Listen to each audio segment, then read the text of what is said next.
La di da di da di da di dooby dooby dooby da.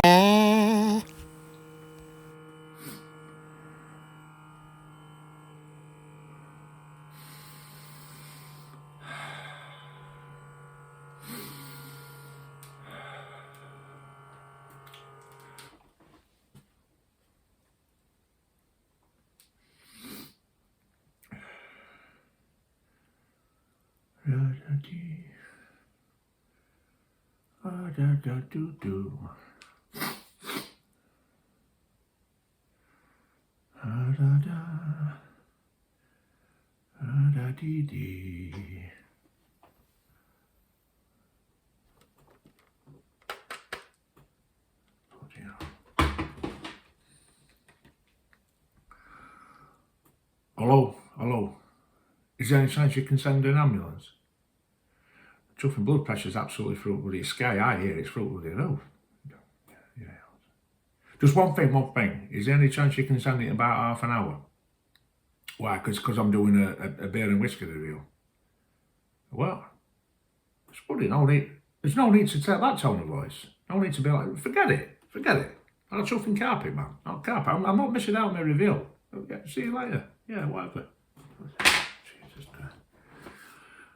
Hello, sunshines. Sweethearts. Welcome to another installment. Big Al, the old blues monger. Stick around. You're in for a right royal treat. Hello, Engelberts. Long time no see, umpernings. In for a penny, in for a pound. Bob's your uncle, fancies your chuffing Craddock. Any point in the storm, I take a tailors over a Colburn's any day, chuffing sailor. We will be doing a boozy review in a bit. We're going to be doing a Guinness, followed up by a chuffing baby Guinness. Tia Maria and chuffing Bailey's mix, and see how that amalgamates into chuffing flavoursome beast. Well, first I want to tell you about stuff that I've been doing, because it's been a while since I've seen you. It were our Charlie's with his 9th birthday. So me and Charlie and Mrs. Chuffing Big Al, we went to the bloody Alton Towers. But before that, there's different ways that you can pay for the experience. You know, you can pay like kind of by card or this or that over. But you can also get these passes. Have you ever heard of these like Merlin passes? And what you can do with a Merlin pass is it lasts for a full chuffing calendar chuffing year. And you can go to like Alton Towers as many times as you want. You can go to bloody London Bloody Eye and Madame Tussauds and all that chuffing jazz. We decided though, because you could upgrade for £50 a head to what's known as chuffing Gandalf Pass. So, and I've never been one for like upgrading or first class and all this chuffing chat, but it was his birthday, we thought, bloody why not, push boat it, you know what I mean? So we upgraded to these bloody Gandalf passes. Decided to go to London Eye, about 2.5 hour chuffing drive down, about an hour and a half waiting in bloody queue. Finally gets it front of the queue, gets a kiosk. Lady there, she says, how are you paying for it? I says, we've got these bloody Gandalf passes. Chuffing face lit up, she presses this buzzer. Other side, over yonder, they're like a chuffing shack. All of a sudden, a chuffing door flung open. I wonder what was going on. This guy comes flying out in full bloody Gandalf-esque chuffing regalia. Face to face with me, slams his bloody staff down out in front of me chuffing physog, and he says, you shall not pass. We thought he was chuffing his out, he weren't joking. It was a long drive home. So just be warned, if you get the choice between a Merlin pass or spending an extra chuffing $50 for a chuffing Gandalf pass, go for Merlin. He never let bloody King Arthur down, did he? Also, we ended up going, like I said, to Alton Towers. And Charlie, he'd done rides before. You know, we'd done like kind of bloody teacups and bloody bumper cars. And he'd been on those like very, very small roller coasters that look like chuffing caterpillars. He'd been on that kind of stuff. Hungry caterpillar or that. He'd never been on like the big ones. So we get to him. I don't know if you're that familiar with Alton Towers, but first ride we went on was bloody Galactica. Great big massive metal bloody monstrosity, you know what I mean? In his eyeballs, it was chuffing wide and starting to sweat when he's eating it. Thought, bloody hell, what if I let me send in? But this is my birthday wish, this. So we finally queues up 45 minutes, gets on board this chuffing ride with bloody. I don't know if you've ever been on it, but you sit in these seats that's just suspended underneath the train tracks. And then just before it sets off, the floor falls away. The seats tilt back into like a chuffing prone position. So you're like flying. We sets off up Chain Hill. And I must admit, at one point, my chuffing bumhole were pouncing like a mid-Atlantic chuffing sea towel, because it were a right precipitous fall below. It must have been best part 200 chuffing feet. So I was getting a bit worried. Sets off going into this bloody corkscrew and this, that, and these chuffing dips and dives and stuff. Halfway around pulling about 3.5 chuffing G-force, I looked over at our Charlie. He was making a sound as if he was straining on toilet. His eyeballs were what he called. He was yecking. Finally gets to end it ride, he gets off. Turns around, legs akimbo, looking like a young chuffing John Wayne. And he said to me, no word of a lie. He says, what the hell was that? I said, big boy ride, Charlie. Big boy ride. Did you enjoy it? He said, yeah. He says, but it was bloody terrifying. So we thought to calm his nerves, to make it a little bit more of a relaxing kind of time, we went on chuffing Wicker Man. Now, the Wicker Man is this gigantic chuffing wooden roller coaster. It's only been there for 2 or 3 chuffing seasons. And it's a lot rougher and a lot faster than it looks. And it looks rough and it looks fast, so that sums it up. Goes up Chandler, goes down this bloody thundering down this chuffing first hill. There was stuff flying in all directions. 2 bald guys on there ended up swapping chuffing wigs. He ended up with his wig, and one of them were brunette, one of them were chuffing blonde. But the wives didn't recognise them when they got off the ride. There was this intended couple on back seat, engaged, young couple, attractive couple. By the time they got back to the terminal, back to the station, she was sat next to a completely different bloke. But problem was she preferred him to intended, so she ended up marrying him instead. But the guy that was the estranged intended dude who'd got that kind of elbow to the sidelines, apparently I've heard he become a kipper salesman when he's up in Grimsby. So he got over it. Shit happens. You know what I mean? Crazy things happen on these rides. But we didn't just go on roller coasters. We also went swimming. That was good fun. We were in there for a couple of hours, but we getting splashed and smashed in face by chuffing inflatable donuts and stuff like that. I nearly drowned about 4 times. Our Mrs. Big Al, she drowned, but we resuscitated. It was no problem.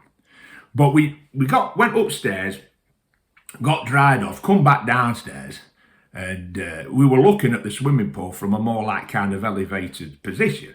And it's then that I realised whoever designed the swimming pool must have had a good sense of chuffing humour, because from up there it looks like a gigantic cock and chuffing bollocks. And realised that me and Mrs. Big Al and chuffing our Charlie, who spent at least 35 minutes swimming at left testicle. But I tell you one thing, Archer, way better swimmer than me.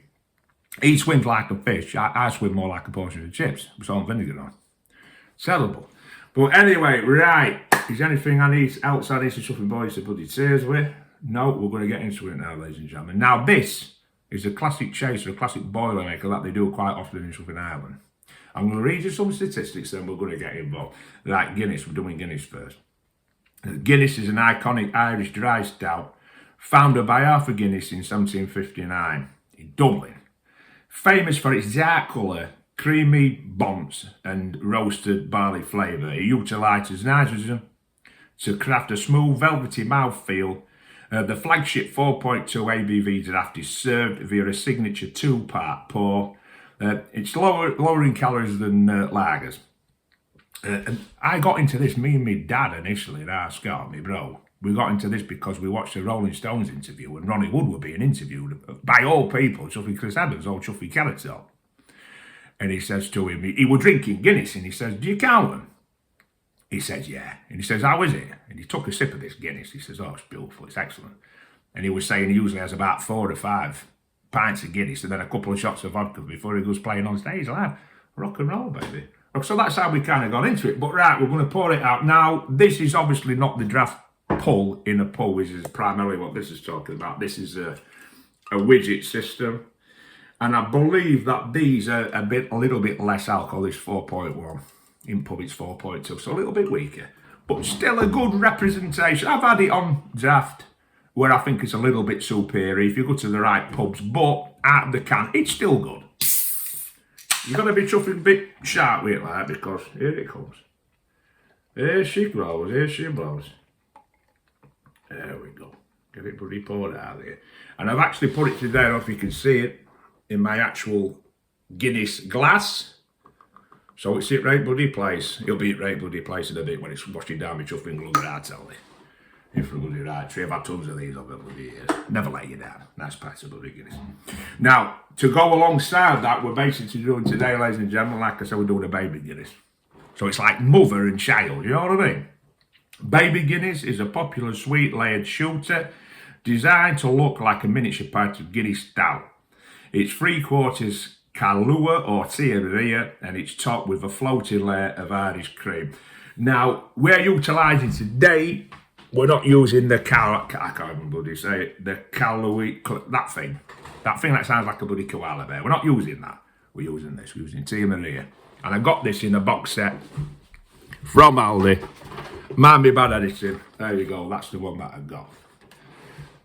I pre-poured it because I thought to like kind of hold that and hold the spoon and keep you in kind of focus. Might be a bit of a chuffing disaster. So there she is. Probably not the best one you've ever seen, but that is basically what it is. Right, we're going to start first. Sunshines with the Guinness.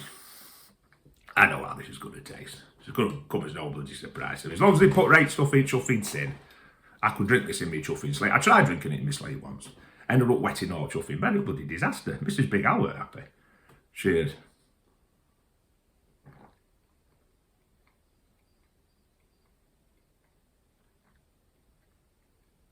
Oh, I tell you what, that bloody hit spot, lad. That's good, that. Actually, in a way, it's slightly better for your chuffing luggy. Because it really is.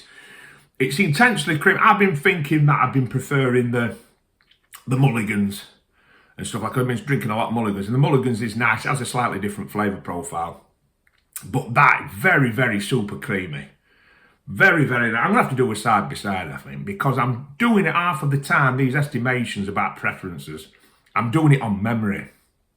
And you can't beat it drinking one, then having a wash out with water, then drinking the other in real time in that same like kind of 10-minute period to make a proper assessment. Every time you drink these things as well, they taste slightly different. And it's got a lot less to do with the actual product and a lot more to do with your mouth. The time of day, environmental factors, what you've been eating, this, that, and the chuffing over, you know what I mean? Sometimes your taste buds are a little bit more sensitive and little bit more receptive and you get more out of a drink. Sometimes it's sluggish. It's a bit like yourself. Sometimes you're on it and you're chuffing quick-witted and your mind's working sharp. Sometimes you're like a complete chuffing pudding. Most of the time I'm like a complete, total chuffing pudding. You know what I mean? What are we doing again? Oh, yeah. Right. So that's that. Now we're going to have a little sip of the baby Guinness. Like I say, it's the Tia Maria, tops off with the chuffing bloody Baileys. Baileys original. Cheers.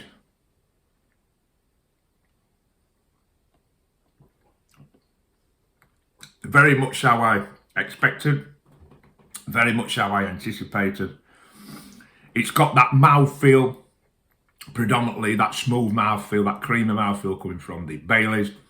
But it's got obviously that coffee kick in the back flavour. It's very nice. It's very nice.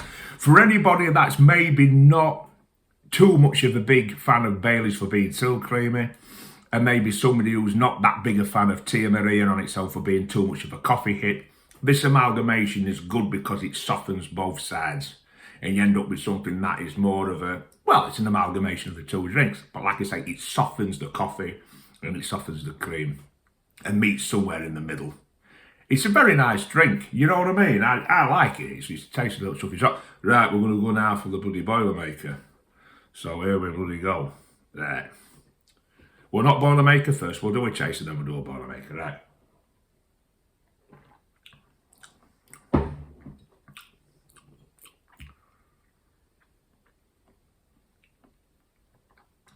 Works an absolute bloody treat. Works a treat. Natural bedfellows. They've got enough similarities in texture and temperament and flavour profile that it works. It works. I've got no absolutely. Sometimes you do that and that's nice, but then when you put them both in your mouth at the same time, it's a disaster zone. It just don't work. You know what I mean?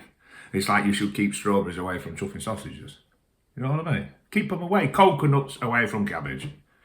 But these two, I'm very, very confident I'm going to put these both in my gob. It's going to be really nice. Here we go. Without further tuffing to do.